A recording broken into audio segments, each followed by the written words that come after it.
Pero ang speed niya hindi nagbabago kahit na hard race, smash, palaging nasa 900. Ang isipin muna nila umuwi. Pero pagka nagkakalayuan na, doon mo na gawin yung mga ganun para umuwi sila ng masaya.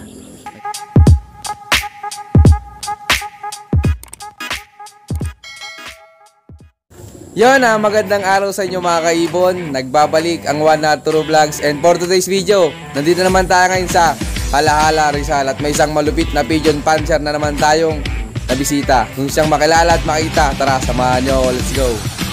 Ako si Ezekiel Perez ng Halahala, Rizal, member ng ARPCI, KRPC, tsaka JPFC. Yun, siyempre unang-una salamat kay sir sa pag-unlock na makapag-loop visit sa kanya. Yan sir, baka pwedeng maipasyal mo kami sa loop mo. Tara. Yun, tara, let's go. Ayun, laki ng loop niya. Bali, anong section to sir? Ano to, NDR ito eh, tapos summer yung kabila. Nakabukod. Nakabukod. Ito, SDR pala, sorry. SDR to. Ito pala pangapanlaban ngayon ni sir. SDR yan. Madami ka din pala sir maglaro po Medyo marami na rin nawala. May mga nagkasakit, dalawa. Pero madalas sir, sa isang season, ilan ikaw maglaro? Mali 30. 30 po. Lahat bandit. KRPCI. Pero sir, anong mga bloodline po gamit nyo dito? Marami akong bloodline eh. Number 1 Violet ni Parang Pogi. Tapos yung Alphonse ni Parang Reggie. Kay Parang Mel Galutera, yung Victor, tsaka Anby, tsaka kay Judge, yung mga Gemini, tsaka kay Sir Romy Liwag, mga Debroxel. Meron ako nun dito. Sila yung pag may gumalaw, pag may sila yung binagbabangga-bangga ako. Pero ano sir ang pinakang madalas na manalo sa iyo na bloodline dito sir? Itong last NDR, ang tumira, Alphonse, Bibe, ni Parang Reggie, tapos kay Judge yun, Gemini, yung kalahati. Tapos kay Parang Mel din. Tsaka kay Parang Bokberay. Yung kaniyang Victor Lim, ni Parang Mel. Yun. Ay, ikaw po pala sir, paano po nahilig sa pag-iibon? Matagal na ako sir na nag-iibon na sa mga nanay ko pa sa bayan. Kaso nga lang, noon, alaga lang na may kulungan na open. Tapos nangingitlog sa niyog. Yun na yun, mga nasa 120 yata ibon ko nun doon. Ang dami. Mga online lang naman nun eh. Kaya ayun. Tapos, siguro mga 3 or 4 years running. Tsaka ako nahilig sa may linyada. Kamusta naman sir yung unang sabak mo sa karera? Wala, gulong daw. Kasi hindi pa ako marunong sa North, sa RRPC, 2 ibon, puti. Puti pa po dati pinanlaban nyo sir? Puti yun, nandito sa baba. Hindi, bumalik yun, galing ng Tugigaraw. Hanggang ngayon nandito pa rin sir? Hindi ko winawala, parang swerte na lang siya. Ayun. Hindi ko siya inaalis. Pero yung iba, wala, pinakawalan ko na lang. Kumbaga, niligaw ko na lang kaysa ipamigay, di ba? Oo nga po. Pinakawalan ko na lang. Pero anong taon ka sir nakatikim nung unang panalo? Yung 2 times matnog nung nakaraan sa ARPCI, ako contender nun sa matnog. Kaso nung last lap, nung second matnog, hindi naman siya umuwi kay hindi umuwi ng matnog. Kay Pare Pogi yun, yung Violet. Pare, shoutout. Pero maraming pinasok na pera sa akin yun. Yung ibon na yan sir? Lahat yun, lahat ng pooling. Lahat yun, parang sa compute ko nga, parang nasa 50 mil yata pinasok mo sa akin. Ang laki din pala sir. Pero sa kanila ko rin binigay. May pag-aunlo. May rin sir, magkano po nagastos nyo dito? Ito kasi sir,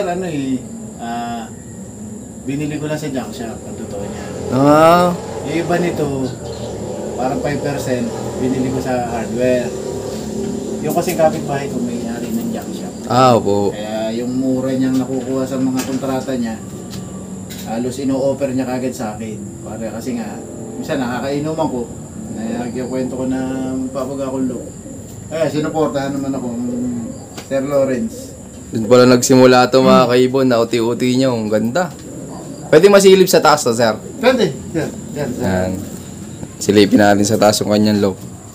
Oh, ang ganda dito. Ang laki ng pang-viewingan ni sir. Ready pa yung mga bandero. Pang first flight to sir, ano? Kamusta dito sir pagtuturo ng YB? Okay naman. Kasi mula nung magkaganto na may 360, halos kita na nila lahat. Tapos, bago namin pakawalan nung Lukman ko, si Ambet, parang nasa 2 months and a half na eh. Di medyo malino naman to sir, may kulay na. Linaw na talaga. Talagang sobrang linaw na bago pakawalan. Di madalang na kayo mawalan dito sir ng YB. Ngayon, wala. Yung summer, wala pa nawawala. Ayos, ang ganda naman kasi oh. Ginawa namin yun. Ang laki eh. So ito yung pasukan niya mga kaibon oh. Hindi naman sir nahihirapan magpapasok po dito. Hindi. Kasi, dyan pa lang, meron kasi ditong pinto na maliit. Pag galing doon, pag galing dito sa building, meron dito siyang pintong maliit. Tatapak na sila dito. Okay. Ay, ikot nila to. Pag bata, tapos papasokin na yan. So, Yan, diretso na oh. diretso. Sariling design mo to sir? Oo, sariling Tapos tulong na rin ng mga welder, mga idea. Pinagbangga na lang namin. Matibay pala yun sir, ano? Pwede apakan. Oo, sir. Kahit 10 dito, ang problema. Ayan. Sir, pwedeng makita yung mga producer mo ng winner. Oo, nakabreed. Ayun, tara, tignan natin kanyang malalakas na ibon dito. Ito mga kaibon, oh, may papakita si sir na malupit niyang ibon. Ito yung winner ng nakaraan NDR. Ito lang pong katatapos lang. Complete clocking to. Simula Pagudpod hanggang Pagudpod 2. Kaya yung tatak niya. Ito, press na press po. Anong bloodline nan sir? Victor. Victor. Mataas ang dugo nito sa Victor kasi parehas magulang may Victor. Yun. Ano po mga nahakot nan sir? Re-entry 1, 2, 3, 4. Complete clocking, super set. Tapos knockout sa area. Tapos hakot ng pooling lahat. Grabe. Sa overall sir, pumesto? Pumesto naman ng 19 yata ito. Sobrang layo na rin. Kasi marami rin nakapag-pauwi. Marami rin nakapag-complete clocking nun ng North. Mga taga-taas, mga Quezon City, Pasig. Pero buti sir, madami siyang taya Oo, kasi sayang eh.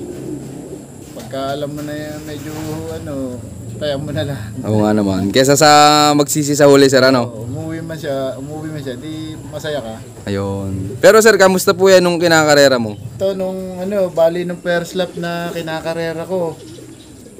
Bali parang ismas nun eh. Halos, pero ang speed niya hindi nagbabago kahit na hard race, ismas, palaging nasa 900. Yung first lap niyan. Yung second lap, ganun din. Puro 900 lang din hanggang makatapos siya. At ang pinakamaganda dito, hindi nagkakasakit. Kahit na maulan, siyempre. Tapos hindi siya bumababa ng palayan. Yung time na yun, ang palayan dyan sa north, halos may mga pamatay kuhol. Yan ang problema eh. Kaya yung iba mga nadidisgrasya.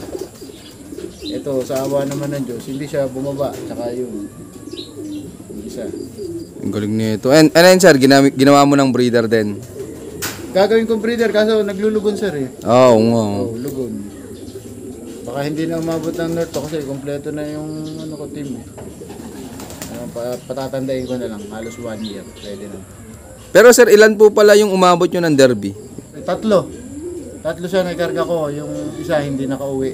Nung simula first lap pa lang? Complete clocking din yun kung nakauwi yung sana yun. Anong last lap na nawala? Opo. Okay, ito abangan natin yung mga magiging anak nito. Gagawin na palang breeder ni sir.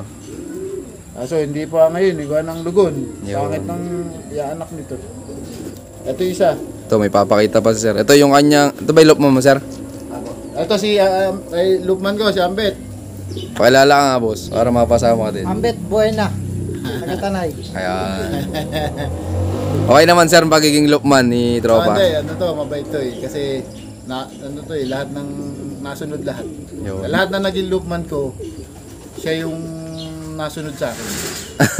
Kaya sir, hindi nagtagal yung iba, hindi marunong sumunod. Kasi pagka hindi mo, let's say may gusto kong bigay na vitamins, hindi mo bibigay. Ang magsasuffer nun, yung karera. Yung karera mo.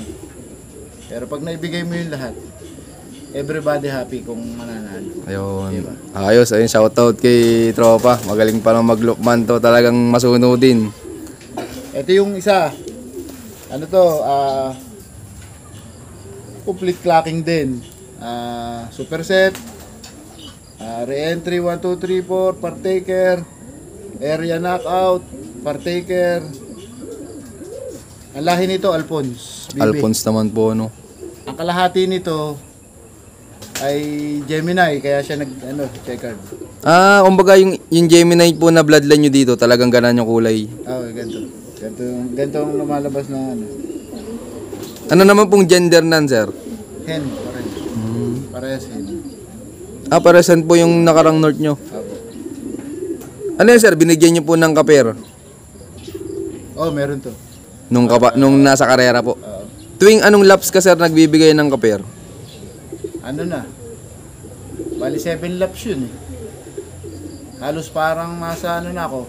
Third lap. Okay. Third lap na. Madalas, sir, ganun ginagawa nyo? Ganun. Every 3 laps, sir? Depende sa lap. Minsan kasi, di ba, lap, minsan 5 laps lang. Minsan 6 laps lang. North, mahaba eh, 7. Kumbaga, ikaw po pala, sir, dito sa loop mo, hindi agad nagbibigay ng kaper sa kangkarera? Hindi. Bakit, sir? Hindi ko pa, kumbaga, ang ginagawa ko sa kanila, ang isipin muna nila umuwi. Pero pagka nagkakalayuan na, doon mo na gawin yung mga ganun para umuwi sila ng masaya. Ayun. Parang ganun. Kasi pag bibigyan mo siya ng maagap, isa pa, mangingitlog.